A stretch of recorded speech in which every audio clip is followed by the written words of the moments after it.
we've done together, for all we have yet to do, we need the great state of Georgia to defend the majority. And the road to a Senate Republican majority goes straight through the state of Georgia. Vice President Mike Pence returning to the campaign trail with 2 stops in Georgia today, in Cherokee and also Hall counties. Bringing his support for Republican Senators David Perdue and Kelly Loeffler, each facing a runoff election. Shanu Hur has more. About a few hundred Perdue and Loeffler supporters here in Gainesville were enthusiastic as Vice President Mike Pence urged voters to hit the polls early in January for the runoff elections.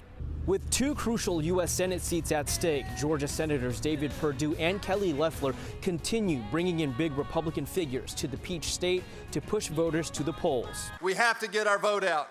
Early, early, early. Do not wait for January the 5th.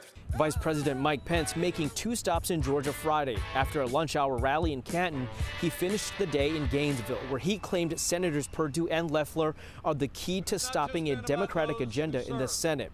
He also addressed the general election vote count right around the time Georgia's results were certified. We're going to get every legal vote for President Trump counted. We're going to get Senator David Perdue and Senator Kelly Loeffler back in the United States Senate.